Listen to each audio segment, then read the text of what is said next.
Hi, Scott.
Almost ready.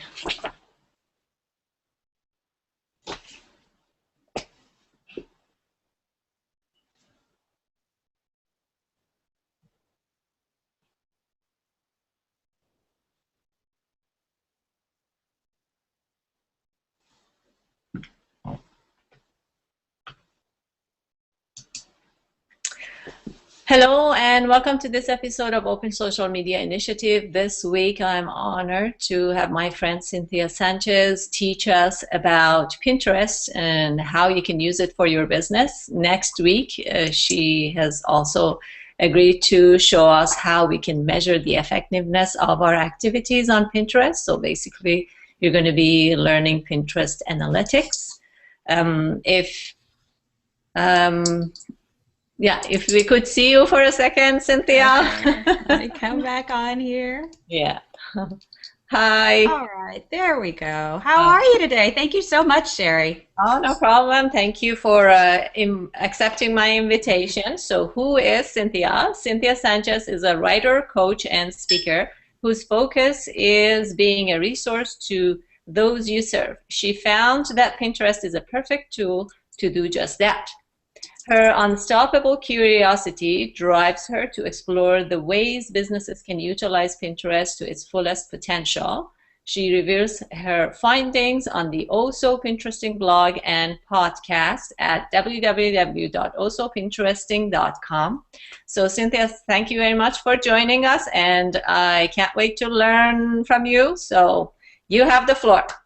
Wonderful. Well, Sherry, thank you so much for that great introduction. And why don't we just jump on into the slide presentation? Sure, go ahead.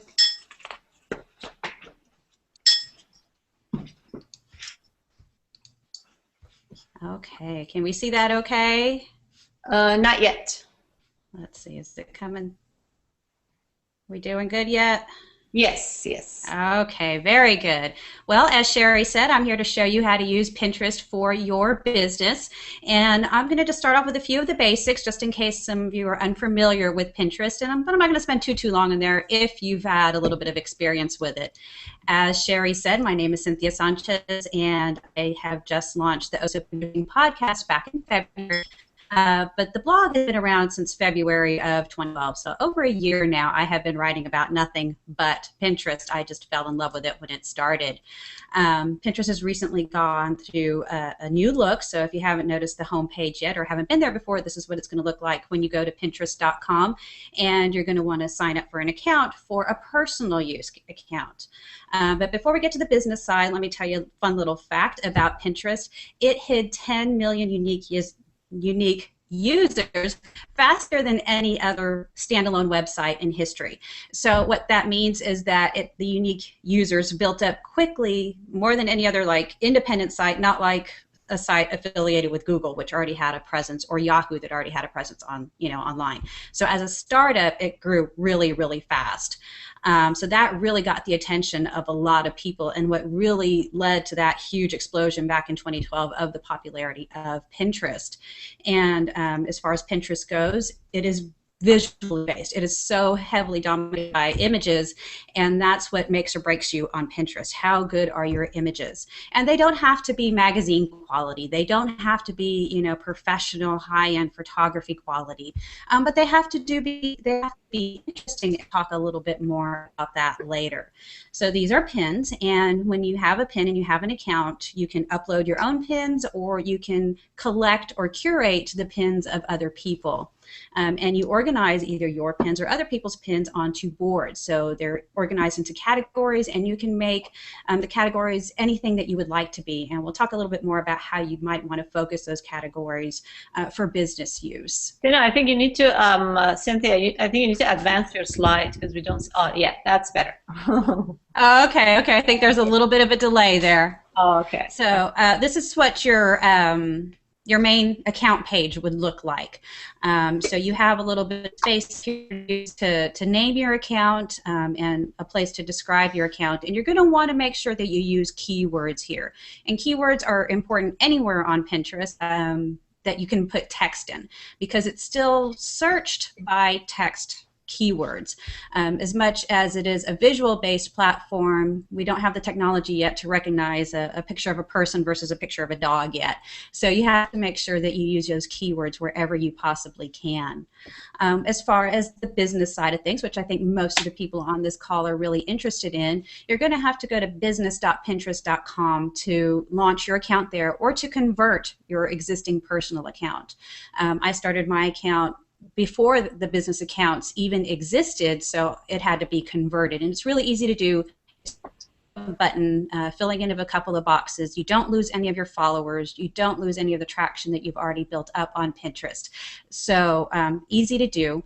But also, even if you already have this account, I recommend that you go to this page frequently because they change it. They've actually just started a business blog, so you'll want to check that out too because it gives tips and advice directed just towards the business users of Pinterest. Also check out right here if you can see the success stories that I have circled because it'll tell you what the big brands are doing, those guys with the big budgets and how they're approaching Pinterest, their goals, what results they've seen, and you can get a lot of ideas from the people that are already finding success, and maybe you can, kind of mimic what the big guys are doing, and find success for yourself or for your clients. The thing that really makes Pinterest powerful is 80% of all the pins are repinned. So that means pins or images shared between people, and those pins link back out to the site. So if I pin something from my site, a blog post I wrote, or something I brought in from another website and I pinned it to one of my boards, that pin, that image, and that link will live on my board for a really long time until Pinterest goes away or I decide to delete it. And when people come to my account and they find me through pins that I pinned, because our pins do show up on a public feed where people can see, they can then go back to my boards and discover other things that I've pinned that relate to that category. So something that I pinned a year ago, actually this happened just today, a blog post I wrote a year ago when I first started the blog has been repinned, so it's gotten new life. So that image, that link has gotten new traction through Pinterest. Now, if you get lucky and somebody with a really big following repins your content that goes back to your site or to your client's site, then that could stimulate new traffic all over again if they have a really big following, and then those people then repin it. So the repins are really, really important and can really help you grow your traffic, can then lead to sale conversion, and leads. And just to kind of give a visual representation of all this, so here in the center is that original pin, but if somebody over here finds it and then they repin it, then that person can find it and it goes off into that circle and so on and so forth. So you can see that it really can spread quickly and be really powerful in bringing traffic back to your site. And that's why marketers and business owners have really taken notice of Pinterest because of that referral traffic. Come on. As an example, this is a blogger named Kate. She's from the Small Things blog, and she started her blog about she's a hairstylist, and she decided she was going to help her clients give, with their hairstyling tips and tricks and what she does and how she does it, because once they left her salon, they were kind of stuck. How do they recreate that style, that type of thing? And when she started using Pinterest, boy, did things change for her. Her pins just went crazy nuts viral. They were shared millions and millions and millions of times. And as you can see, this isn't, ready for the cover of Vogue or anything, or any other fashion or style magazine. It's a great picture, but it doesn't have to be, really, really highly, produced or have a lot of, that high-end photography type of stuff that you really think needs to be successful. It just doesn't. Now she gets millions and millions of page views to her site each month from Pinterest. From that has led to product endorsement deals that she has been flown around the country to go and speak at places. She even got featured in Real Simple magazine. She got a whole section, or an article about her tips and what she does for hairstyle and keeping things simple. So, it could really lead to bigger and better things. As far as local businesses go, Google and Pinterest have a great relationship. Google likes to index Pinterest pins and Pinterest boards. Before I did a Google search for coffee humor, I had never heard of Silverbridge Coffee Company, and I am a coffee fanatic. I love coffee, couldn't live without it. And when I did, I was pinning some things on Pinterest about coffee humor. It's like, well, let me see what else I can find, what's related to coffee humor on Google, and bring in some new content. And first result on Pinterest, ranking #1 on top, is Silverbridge Coffee Company's Pinterest coffee humor board. So through that, I was able to go to their board. I clicked on that, and that took me to their board, and I found lots of things related to coffee humor. But then I also saw that they have, here's their account name up in their Pinterest account, and I clicked on that, and I saw that they had their online site. From there, I was able to order coffee. They had coffee mugs and all these other things. I learned about their company. If it hadn't been from Pinterest, I would have never learned about them. So even though, things may not be huge for you on Pinterest quite yet, remember that Google is indexing things. Another reason that you need to watch out for those keywords, whether they be in your board description or your account name or your pins. Ooh, there was a loud noise. So if you'll notice here, coffee humor is the name of the board. It's also coffee is used within the description, and coffee and humor are repeated many times throughout the pins that they have on their boards. Okay, let me scroll down here a bit. So when it comes to Pinterest, as always, as it is on other places online, content is king. You want to really be careful with what you pin and where you're pinning it from. And you want to really develop a strategy as far as what you're going to be pinning and who you want to target. So let's say I have a coffee shop. We'll take the coffee shop route. I wouldn't necessarily want to start a board that's dedicated to weddings or cute kittens. We know weddings and cute kittens are really popular online. We know weddings are really, really popular on Pinterest, but that really doesn't correlate with my coffee shop. Sure, brides drink coffee too, but that's not what they're looking for when they go to Pinterest, or when they go, it's just not really going to mesh really, really well, because you'll have your wedding board and it's going to have all these wedding terms, and then when they find your account, they probably are not going to likely to click through because it doesn't have to do with what they're looking for. So keep it relevant. We already talked about keywords a lot. I cannot emphasize how important they are. And really, when it comes to bringing that traffic back to you, sure, Silverbridge Coffee Company got my attention because of their coffee humor board, but what would really work for them in that situation, or anybody else on Pinterest, is to make sure you pin content on a regular basis that comes from your site. Now, you don't want to just repin the image of the one product you have over and over and over again. Every now and then, sure, is fine, just to kind of, send a nice little reminder out that you have this awesome product or offer this awesome service, but you don't want to just make your Pinterest account nothing but a huge ad to self-promote. That's not going to bring in followers. I know I wouldn't like to follow an account that's just going to show the same image over and over again. But if you do only have one product, that doesn't mean that you have to be really limited on what you can pin. You can pin other companies, other businesses' pins within Pinterest and not have to worry about all that copyright stuff. I know when Pinterest was really gaining traction, one of the things that was a concern is all the copyright concerns, I guess. And within Pinterest terms of service, if you open up a business account on Pinterest and you pin content from your site, you are then giving permission for that content to be shared within Pinterest.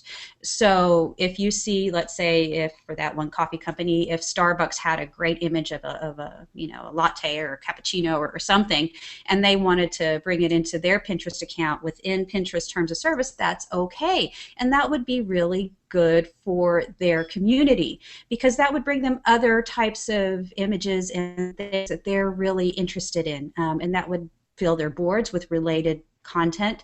So it wouldn't all just be self-promotional. And here we go. As far as the place where you really want to put those keywords is the description, and you have 500 characters under the description to use. Now, I wouldn't recommend including the whole 500 characters or filling it completely up. You're going to want to keep it short, simple, sweet, to the point, but be sure you are descriptive. Pinterest is really trying to position themselves as a form of a search tool.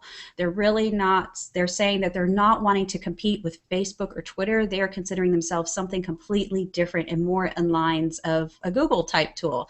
They don't call their main feed or your homepage feed a feed, they call it the interest graph. So they're really wanting it to be more of a search tool, and the way that your content and your pins or your clients' pins can be found is through the places where you can use keywords. Another thing that you want to keep notice of is the URL, which, we want to make sure that we want to include those keywords when we name our blog posts or those types of things. But it also plays a role in Pinterest. Sometimes if you do a search for a particular type of subject, if I did a search for social media, sometimes I will get pins that result without the word social media in the description. And the reason that they resulted is because social media was used somewhere in the link associated with that image. So if you can use them in both places, that might double your chances of getting, shown in the results. I wish I could tell you exactly how you get shown in the results. Even on the popular page, sometimes you'll get pins that have been repinned 1 or 2 times, and then right next to it, one that has been repinned 25 times. So it's really still kind of a mystery to tell how things rank within Pinterest. But, those keywords are really, really important. Okay, let's move on to images a little bit. Now, when it comes to images that you bring from your site, when you're using them on blog posts, if you do have a blog, which I highly recommend as a way to really keep that content fresh and to bring in new content onto Pinterest to share, size matters, and it matters so much. As you can see, this teeny tiny little picture, it's hard to tell what it is, right? And that's because the image that it links to on the site is just a teeny tiny little thumbnail picture, so you can't tell what it is. So you want to use bigger images. Sometimes they do tend to stand out a little bit depending on the layout of your blog or that type of thing. But if you really want to get the most bang for your buck when it comes to images, make them bigger. It doesn't really cost you anymore to make them bigger. So if you can, try to do things within a good size that would show up on Pinterest.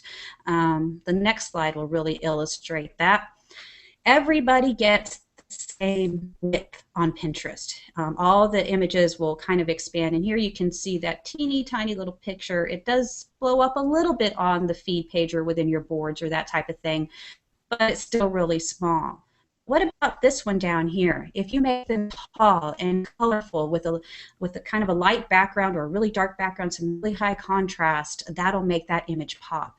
If you take a look on this page, this one over here with the red kind of background stands out a little bit. Really tall and colorful will get much more attention and be more noticeable while people are just scanning through Pinterest, because remember, people scan and don't study. It'll give you more of a chance than if you had something kind of small and monochromatic. As far as when you should be pinning or timing your pinning, really it's going to take a little bit of time to really figure out your audience. For me, in pinning social media content, I find that during the day, during the business hours, things really seem to get repinned when I'm sharing social media type related stuff. If I tend to share that content in the evenings, I don't get as much repinning from that. If you pin for other reasons, let's say for the coffee shop again, your pinning times may vary. So you might want to just kind of do a little bit of experimenting, do a little bit of watching.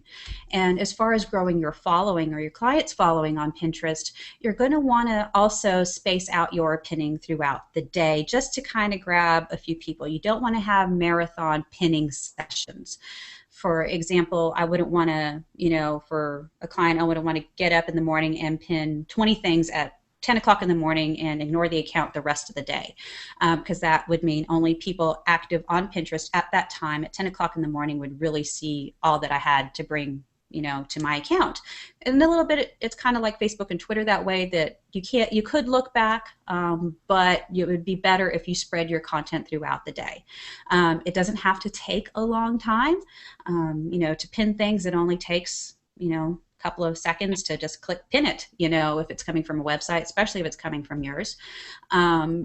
Quick description, just 2 or 3 in the morning, a few in the afternoon, and you'll get to see with what your target market is when they're most active. Really, overall, the most active times on Pinterest are in the evenings and Sundays. Sundays seem to be really, really just popular because I think that's when people have downtime. They're kind of wanting just to kind of relax a little, and Pinterest is definitely a way to just kind of to skim and to see what interests you. So keep that in mind with your pinning. Now, as far as your accounts go, you want to make sure that you only pin reliable things. Now, this is where it does take a second or two to click through your pins. So if you're on Pinterest and you have something you want to repin and share on your account to your followers, take that extra second and click through and make sure it goes back to the original source of the image. Sometimes you will see a URL where it came from, but that may not be the original source. People are finding, and those not so nice people are recommending that you're taking the popular images from Pinterest and then putting them on your own, on a different site, which would then link to Pinterest, or even changing the URL. There's all these things that could happen that could maybe be misleading or misguiding. So take a second, click through, and make sure that it goes somewhere reliable. Now, there's a few people that I follow that I know that they are very reliable. I know I can count on their pins to go to the site where it came from, to give me good, reliable content. So try to be that for the other people on Pinterest, so you can kind of build that trust, and they know that you'll be pinning good things. And show some personality. Change up the types of things that you pin, or be, just try to have some fun within your descriptions, the way you see or perceive that, that pin. So just don't repin somebody's description. Add your twist or your thoughts to it. Sure, that picture of that sunset is beautiful, but how does that relate to your company? So let's say you have kind of an outdoorsy fitness type of thing, and you have that sunset. Well, right now we're getting close to Father's Day. Well, you could say, well, wouldn't this be great to take a hike with our father, at this time or at this location or something like that. So, add a little bit of fun into it, make it really relatable to your business, your message, that type of thing. Now, here we get to the serious part. Let's talk about money a little bit. Now, this is a fun fact that I found according to a study done by Rich Relevance, where they looked at 700 million shopping sessions. That is a lot of shopping. On average, Pinterest shoppers spend $170, which is nearly double what you see on the other sites. So all of this traffic, all of these types of things that we've been talking about really could pay off. We saw how they paid off for Kate, for Silverbridge Coffee Company. They got another customer because I found them on Pinterest, that I would have never found them any other place else, unless I had that, kind of need to go look for more for more coffee humor to share on Pinterest. So it all kind of ties together. All right, here we go. And that's all I have for today. Just a brief introduction to some ways that Pinterest could really help your business. And next time when I come back next week, we're going to be talking more about analytics to really measure how that traffic from Pinterest is really benefiting you. Well, thank you very much. Can we see you again? Here we go. Let's see. All right. Thank you very much. That was fantastic. Thank Great you. Presentation, great slides, and I have a number of questions.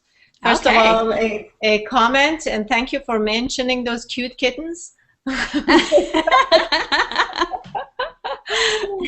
They're adorable, but we just don't need to see them everywhere. Yeah, exactly. Now I have a question. There's been some exciting news, which I was excited with Facebook. They gave us hashtags, and hashtags are on LinkedIn and Twitter, Google Plus, but Pinterest took them away. Do you know why that is? They are still on Pinterest, but really they don't function in the same way that they do on those other platforms. So if you put a hashtag within your pin description and you go back or you find a hashtag, you can click it. And all it works as right now is a shortcut to do a search. So let's go back to coffee. So if I put something hashtag coffee, I could click coffee, then all the pins that they thought relevant to show me at that time with coffee in the description or in the URL, like we talked about before, would show up. Some of them would have hashtags, some of them wouldn't. And I found I've done a little bit of experimenting where I created a unique hashtag on a couple of pins, and it never got indexed. It never showed up. But I also follow a couple of ladies who do a live chat event on Pinterest every Wednesday, and they've created a unique hashtag for their chat event. And you can click on that hashtag, and it's called Pinup Live, and it's all one word together. And when I click on it, I can find all of their pins coming up. So I'm not sure if it's a matter of how many times you use that unique hashtag. I noticed a lot of bigger brands have stopped using or really aren't using that as a way to do their contests. It used to be, last year that when you were running a contest, you would use a hashtag within the pin description as part of the entry process. It doesn't seem to be as predominant anymore. And contests have really slowed down just a little bit on Pinterest because the way that they want them to be run, and they don't want it to be a popularity thing. They want more engagement and creativity is the way Pinterest is really wanting contests to be done. Yeah. Okay. So I know it's a long-winded question about hashtags, but yeah, they're there, but not. Okay. But so that brings me to the next question I had, which is, let's say you said that Pinterest wants to position themselves as a search engine for images. So what is the best way to search on Pinterest, let's say if you're looking for a community? How do communities form in Pinterest? Well, I think you're kind of talking about group boards. Is that what you mean? No, in general, when let's say you're a marketer and you're trying to develop a strategy for somebody and you want to do your search, because we all start with search. What is the best way to search for people interested in a particular topic on Pinterest? Okay, and that way I would do whatever kind of keyword phrase that you want associated with that community. I just recently interviewed a lady on the podcast who has her son's birthday is on Christmas Day. Oh. And it's like, well, then he kind of misses out on his birthday. So what she's decided to do for him is do a half birthday. So every June, that's when his birthday party is.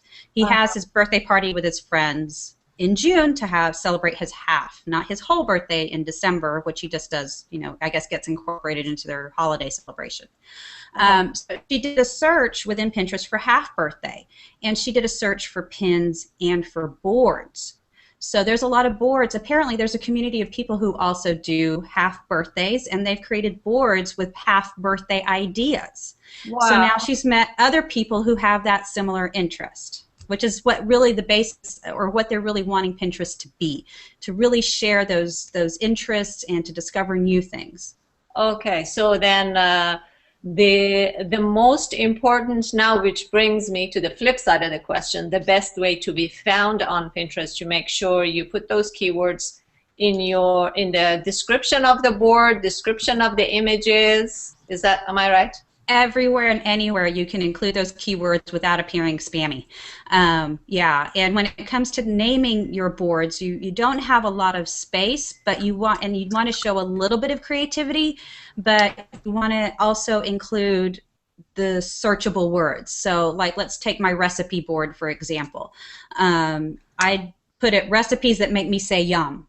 So it's not just recipes, but it also says something a little bit more. But I wanted to make sure that word recipes was included, because people will search for recipe ideas, recipe for this, recipe for that. And I could get more specific. I could say, chicken recipes, or, dessert recipes, or something like that, just to make it more specific. Okay. So I think you and I can just have another workshop just on search. Yes, yes.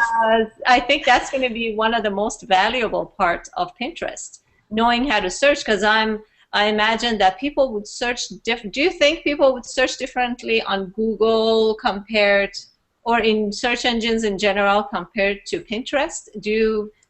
From your experience or what's your gut feeling, is the behavior different?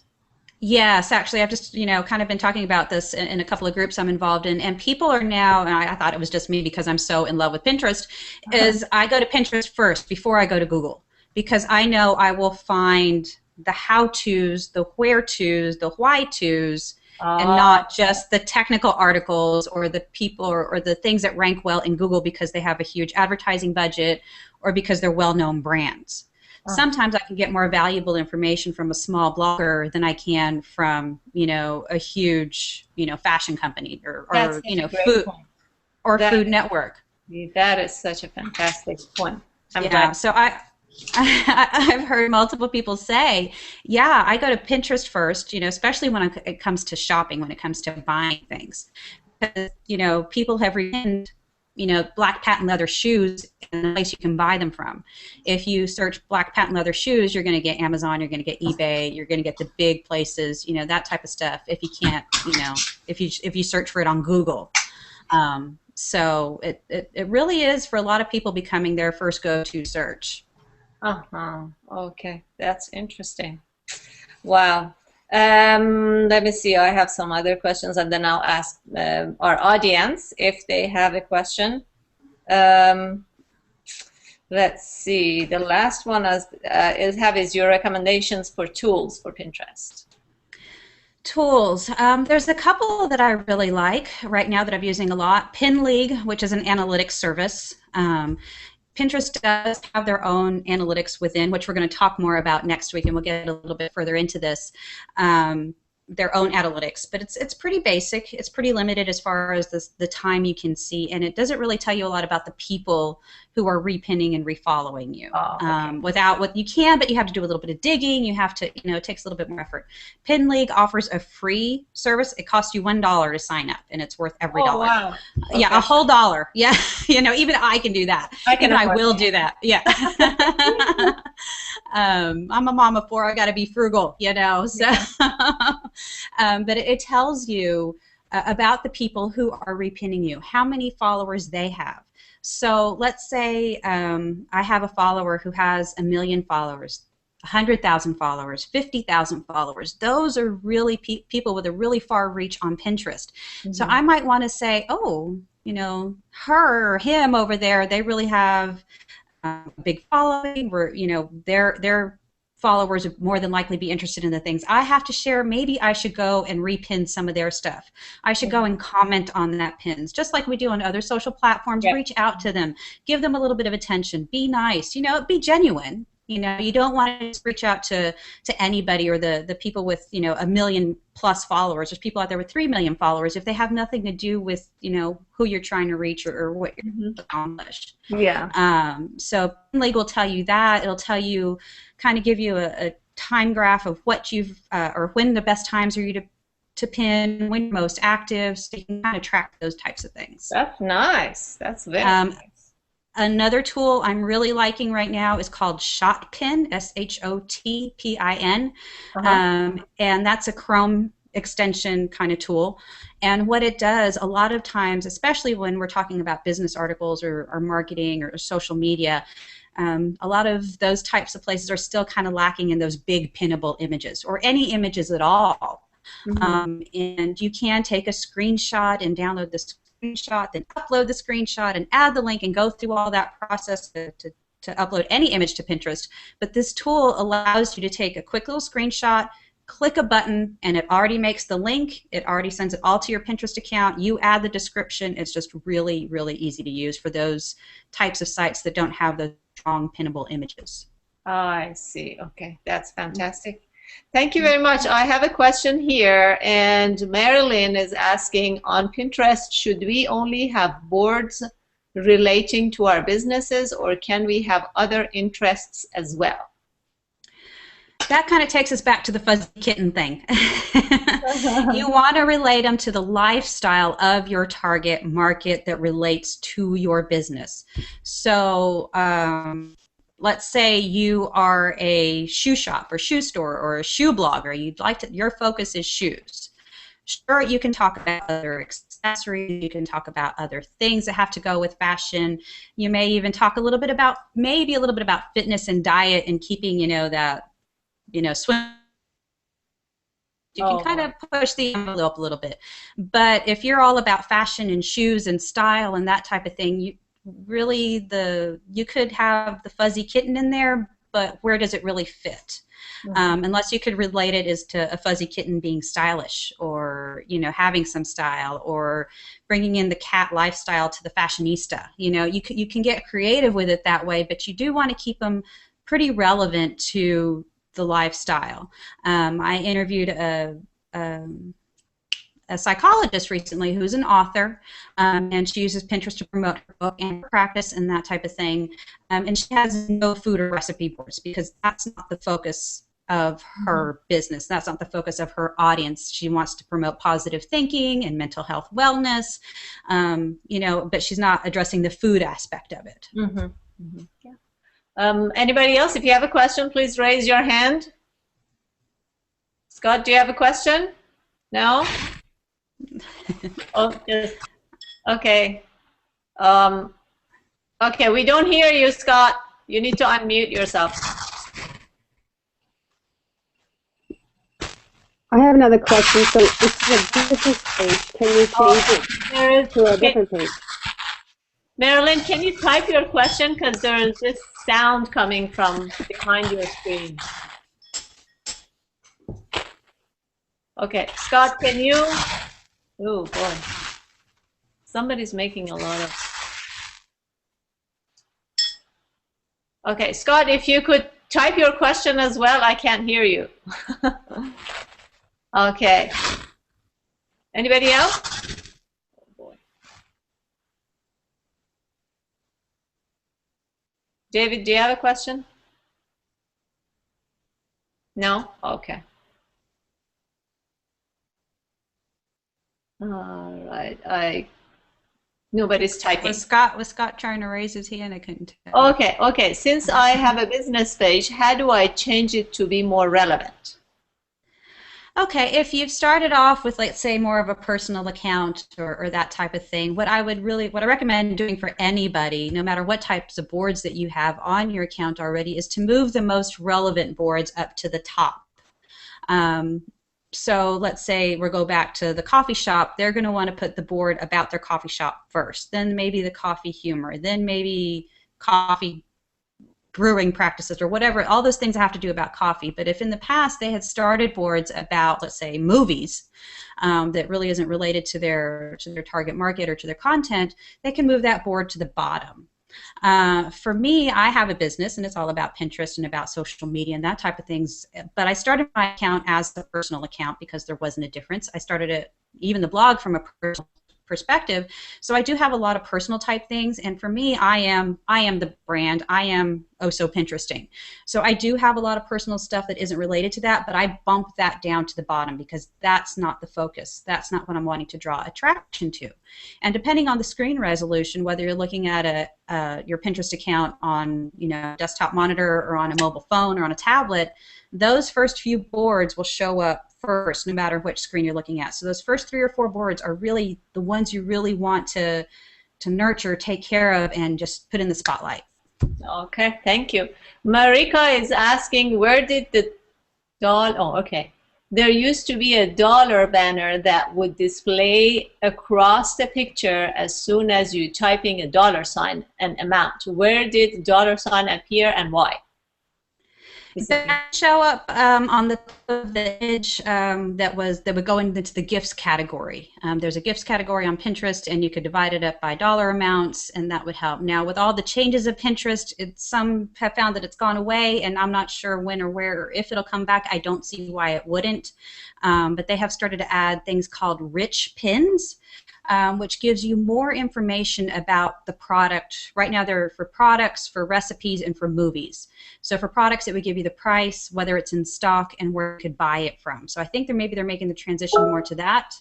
The movies, it tells you kind of the background, the cast, the crew, that type of thing. And recipes, it tells you the ingredients, how many it serves, that type of information. So that may be why we're seeing, kind of that transition type right now with the prices showing up. I see. Okay. We have lots of questions for you. Great.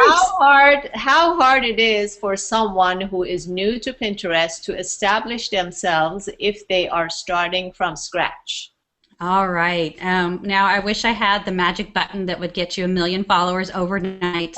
But just like with every other social network, even though this isn't technically a social network, it's going to take time, and it's going to take participation. It's going to take you being found in the search and creating those boards with keywords and pins with keywords.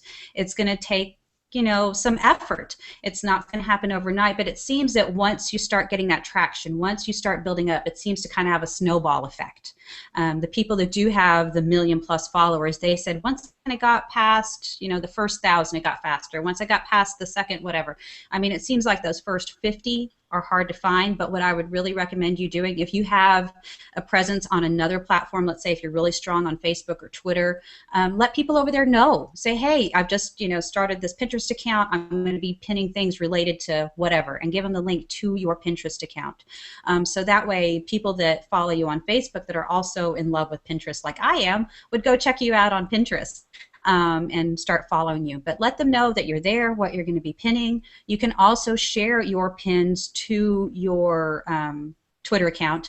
You can't share your pins to a Facebook page yet directly. You can put the link and upload a picture to your business page. Right now, Pinterest is only connected with personal accounts, but you could do some of that cross promotion. Also, pinning regularly throughout the day, multiple days a week, will grow your account much faster. For a while there, I was like, okay, Monday, Wednesday, Fridays are my Pinterest days, Tuesday, Thursday, Twitter, Facebook, trying to, of course, do the juggle like we all have to do with all the different networks. And that wasn't really working out. I was gaining followers, but not that much. I talked to a woman who had over 1 million followers. It's like, okay, you got to tell me, how did you get to 1 million followers? And her advice is like, be there all the time. Be there as much as you can. And I took her advice, and I did what I just told you to do a little while ago, pin a few in the morning, few in the afternoon, few in the evening, and also scatter them around. Don't only just pin. I don't only pin to the social media boards. I kind of vary up the content. Sometimes I get on Pinterest and I see that people are on a chocolate brownie kick or the cute fuzzy kitten kick, and I see 50 images of cute fuzzy kittens. They're adorable, but that isn't really helpful. So kind of vary up where you're pinning, your times, and that will really grow your following. Okay, now David is asking, oh, he left, but we can answer his questions. I'm trying to understand how to best use Pinterest for Small Biz David Foundation, and this conceptual information has been helpful. Thank you, Cynthia and Sherry. Oh, that's a comment, actually. Okay, yeah, I'm not sure what his site is about, so I think I need a little bit more information about how he could use it. Okay. After Sunday, Bob says, after Sunday, is there any other day which you find affords higher pin visibility? Evening times, and usually later in the week, like Thursday. Sometimes Friday, Wednesday, Thursday in the evening seem to be a little bit better. But like I said, it really depends on your market. Like when I am pinning about social media stuff, those pins do much better during the day, during the week, because we have other social media consultants or strategists or whatever title we're calling ourselves on Pinterest to learn about that, online to learn about that, and to really develop the professional side. So it really depends on who you're trying to reach, but overall, in general, Sunday is the best day. Okay. So far, right now, that could change as well. Okay, thank you very much. Anybody else have any questions? I see a question from Karen. Sure. How do you move the boards now with the new Pinterest? In the old Pinterest did go, under revamp, like we mentioned. There used to be a little film strip looking thing at the top that you would click to move the boards. Now, just to move the boards, you click on the board cover, the main picture of the board, and you hold it down and then just drag it. And it's a little bit clunky, and you kind of have to drag it a row or two up, then stop, scroll up, drag it a row or two up, and then stop. But that's how you can move it. You can even move it on an iPad in that same way too. It's just if you're in the browser and looking at Pinterest that way, not in the app. Okay. And everybody is thanking you, Cynthia. We learned so much today. Thank you very much. My pleasure. Okay, so if nobody has any, let's see. Yes, thank you. Everybody's saying thank you. Thank you. Please, if you have any more questions, come on by and ask. Yeah, where people can, there was something on your slide, but where is the best place for people to find you? Sure, Pinteresting.com. I have contact forums and comment sections all over the place, so just anywhere there, leave me the comment or the question. I will get back to you. Okay, now if there are no more questions, we're going to move on to the next segment of our show, which is sharing exciting news about social media and what it means for you. But first of all, I want to thank Cynthia again. This was a fantastic presentation, and I'm looking forward to learning more from you next week. My pleasure. We'll have lots of fun stuff to talk about next week. So don't go anywhere. We're still going to talk about some social media news. I'm really excited about it. Some of the things that I've been wishing for, and finally they gave it to us. So let's see what's going on in social media. Okay, so there is some exciting news in social media. Let's find out what it means for us. Is everybody seeing it? Okay. Okay, so Twitter finally gives us analytics. It used to be that only people that bought ads on Twitter could get access to those analytics, but now it's open to everyone, and the way to view it is to go to this URL, www.ads.twitter.com, and log in with your usual Twitter login. So when you log in, you go to this homepage, which is basically the ad platform, the homepage for Twitter's ad platform. And it basically is encouraging you to establish and start an ad. So how do you get to your analytics? You notice that up here there is a analytics menu button, and when you click on it, it doesn't really immediately take you anywhere. You have to choose between two different things, either timeline activity and followers. So let's see what it shows us when we choose them. So this would be, if you click on the timeline activity, this will take you to the home page. And something that is absolutely fantastic, a couple of things, is that first of all, it gives you a visual representation of how many times you've been mentioned and the number of people that, the pattern in which within the past month, it seems like it is in a monthly basis. How many people have followed you and unfollowed you, and it gives you statistics on the bottom here for your individual posts, and also it allows you to download the data, which is a great option to have. So let's dig a little bit more on these different parts of the thing. So let's take a look more at the top of this page, which is mentions, follows, unfollows, which is in 6-hour increments. And because I'm in Pacific time, it's giving it to me in Pacific time. So I don't know, maybe it's because Twitter is in Pacific time. I'm not sure about that. So on the top, it shows you on each day how many, I guess in 6-hour increments, how many times you've been mentioned. And it seems like, and if you take your mouse and hover over that particular data point, a window opens and gives you more detailed information. So on May 17th, I seem to have been very popular. So what I can do is that I can go back to my timeline, to my status updates on May 17th, and see what it is that I've done that people liked so much. And then you can look at your followers and unfollowers, and it's interesting that there's so much unfollowing going on in addition to following, but I guess the important point is that the net result would be follow. So you increase your followers, that's all that counts. And it's interesting to see that some days I did something, maybe people didn't like me very much, and then on some days not so much, and I had more followers. But personally, I don't think it really means that much. And a lot of this unfollowing, I feel, has to do with the automated way that people search for keywords and automatically follow them. Then they go back and say, oh, that's not really the person I wanted to follow. So I don't take this as much to mean anything. So then we go to the bottom side, and you see that for your individual post statistics, you have 3 different options, all, good, and best. And let's see what it means.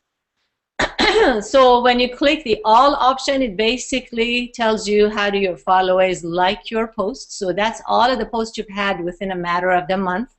It's chronological, so your most recent post is at the top and tells you how many people favorited, retweeted, or replied to you. Then how do your followers like your post? Recent tweets in the good category, and what are the criteria? The top 2/3 of tweets with some engagement. So I have these within the past month. One of the posts that I that I put out there. It was retweeted twice, and it's interesting for your most popular tweets. It gives you the extent by which, compared to your usual tweets, how successful that particular post has been. So this particular post that I shared by Anita Powell, she's talking about how to do a selfless self-promotion. It had 27 times normal reach compared to my usual post. So this is great, because you can go on a monthly basis, go through the stats for your status updates and see what it is that your followers like the most. Then you go to the best, which is the top 2/3 of tweets with some engagement, or no, actually it's the top 15%. Yeah, the top 15%. And really, between my good statistics and best statistics, I didn't really find any difference.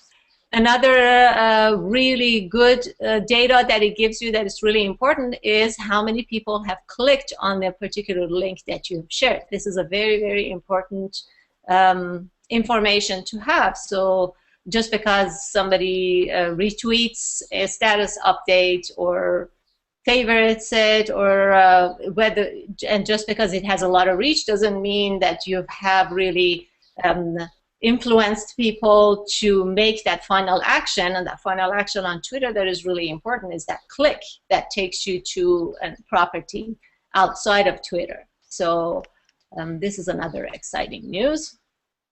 Now, as I went through this, I sort of had some questions about what is the time span for the data.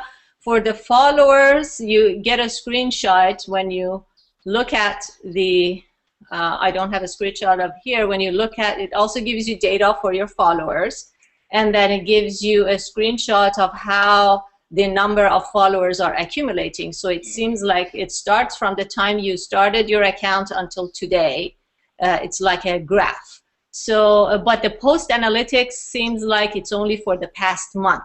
So if I were to make a wish, it would be there for Twitter to give us the ability to choose a period of time to analyze it.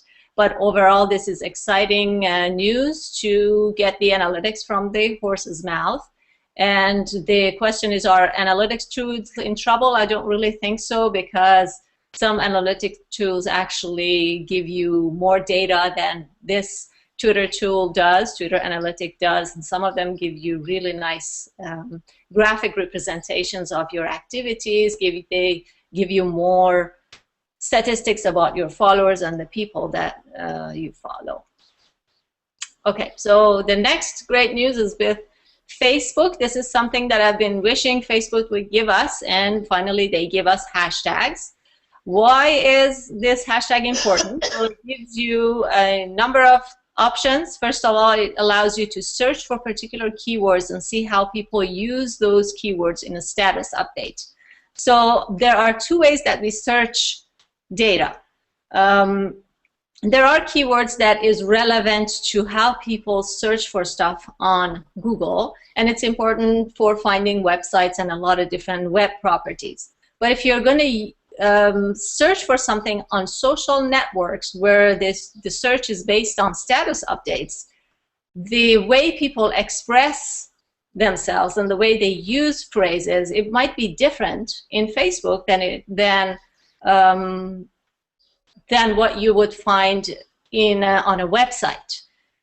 So if you're going to look for particular conversations and communities and people that have a particular interest in there, you want to make sure that, first of all, search for keywords and the way people express themselves in those status updates. And also you want to, if you want to be found, you can fashion the way you put your status updates such that people can find you. So it's really, really important. It also allows you to search for and participate in conversations about a particular topic. So basically you can find people that like the same thing as you do. Basically what it does, it helps you create a deeper, it gives you a deeper interaction and networking experience. It also allows you to research and find target communities that you're looking for. And another thing that it does, it gives Facebook posts a particular context, which is really important. So my question, or the questions that came to my mind, was that what is the difference between a keyword search with or without a hashtag? And when I sort of searched for it, I found something, a status update. This, if you're interested and you want to get information about the hashtag for Facebook, I suggest that you like this Facebook page. I'm guessing this has been established by Facebook itself. So what do they say here? It says, why do some interests have a hashtag next to them? When something is marked with a hashtag, it will also help you reach everyone who has expressed interests closely related to the term. For example, hashtag cooking lets you reach people who are also interested in cooking, cooking tips, and cooking and eating. So if you go search Facebook for a term, for a keyword, and you put a hashtag next to it, your search becomes more broad. And you can find terms that are relevant to your keyword and not only that specific keyword. But when a topic doesn't have a hashtag, it's a precise interest. This means you'll only reach people who have expressed an interest in the specific topic. For example, cooking with no hashtag includes only people with an interest in cooking. So it's more laser focused. It doesn't have the breadth of searching with a hashtag. So basically, hashtags help broaden your search to related terms. So I did a test with that. I searched for cooking, and the stuff that came out had the word cooking either in the name of the Facebook page or whatever presence was there, or in the description of the page. And of course, it also takes you to the pages and the people with that name. Someone's typing. Can you please mute yourself? Then when you search with the hashtag cooking, then it brings a whole different set of information as a result of the search. So there are people that use the hashtag cooking in their updates and a whole bunch of other status updates. So the result that you get is going to be different for your search on Facebook depending on whether or not you use hashtag. You want to keep that in mind. So the next question is, what about privacy? And the fabulous Mari Smith, who's always on top of things, she had a status update last night, so I took a screenshot of it. So I will read it for you. Basically, lots of confusion flying around about hashtag and privacy. This brand new feature is rolling out to all users. So what is the scope? Hashtags work on personal profiles, fan pages, and comments.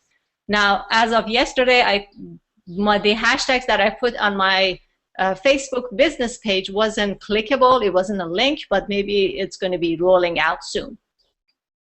As with all personal profile features on Facebook, privacy settings prevail. If you publish a post on your profile to friends only, and the post contains a hashtag, yes, the hashtag will be clickable and open up to display all other posts on Facebook containing that hashtag. But only friends can see friends-only posts that show up in hashtag searches. So on Facebook, unless you publish something to public, then those searches will not necessarily bring it out, bring that status updates when someone searches for that term. So no worries there. So public posts with or without hashtags are public, as you know. Then friends-only posts with or without hashtags are just that, private and visible to friends only.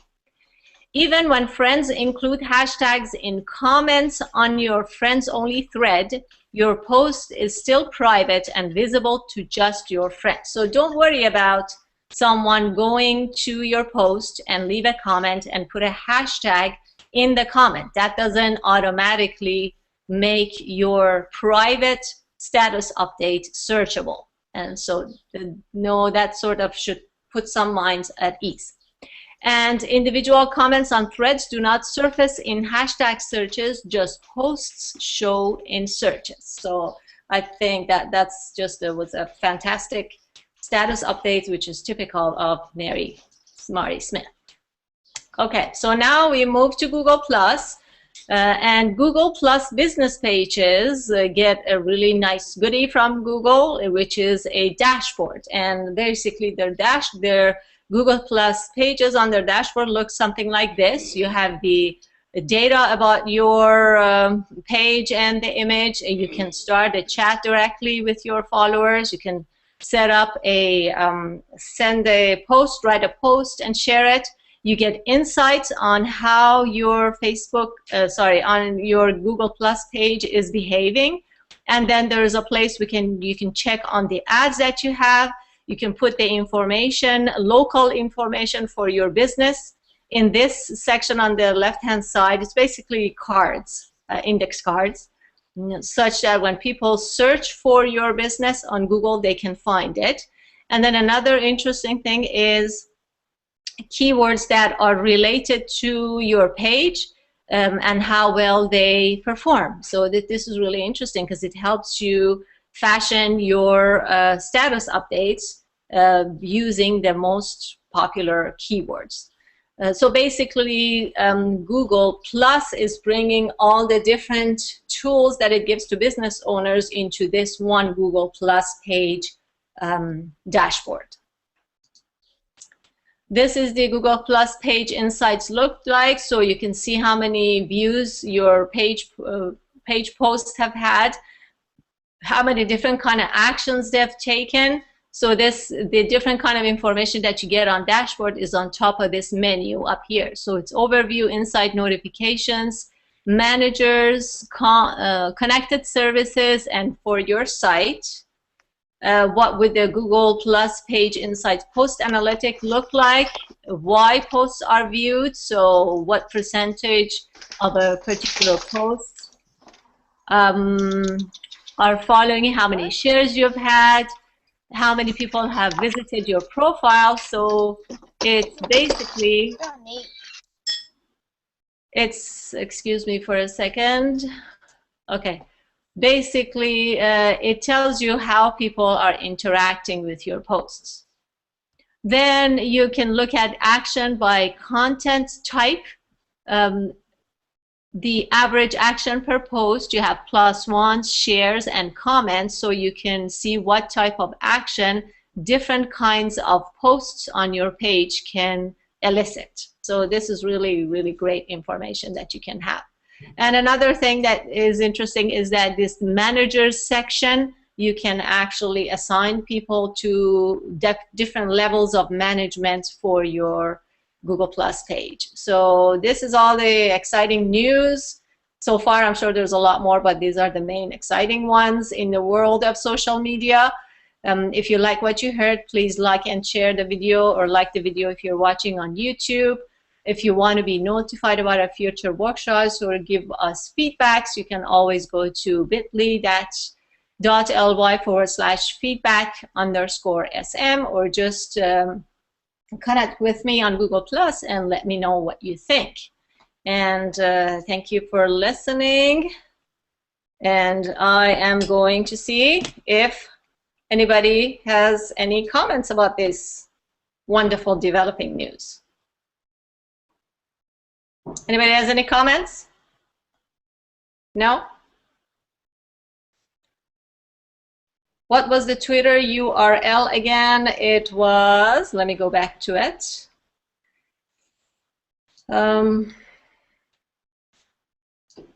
It was ads.twitter.com. I'm gonna put it into the chat box so you can, I put it on the chat box. Okay, and then thank you, this was great. It's about time Facebook fixed something which was broken. Yes. Cynthia is excited about Facebook hashtags. Could be easy to find Instagram users. Oh, that's a great point. Do you want to say something about that, So, Cynthia? Sure. I guess with an Instagram, you know, hashtags are really popular in there, and that's how I found a lot of people to follow, and people have followed me back through using hashtags, and it's something I'm just kind of dipping my toes into right now. But when I share my images on Facebook, those hashtags carry over that I used in my Instagram kind of description. Okay. So now if those hashtags become clickable, then I can find other people sharing their Instagram images, and that might help me bring up my Instagram following as well. That's a great point, yes. Okay, so if nobody has any more questions, please make sure that you join us next week for Pinterest Analytics, which that's exactly where you want to be looking for. That's sort of, that's how do you say it? The buck stops at your analytics. So if you don't know how successful your posts and pins are, then you don't really know if it's making a difference for your business. Thank you for spending your Friday morning with me, and I do have a OpenSM community. If you are interested in joining our community and carrying the conversation with our speakers, with me, with Cynthia, please let me know, and I'll be happy to send you an invite. So thank you very much, and we'll see you next week. Bye. Bye. Thanks, Sherry. Thank you.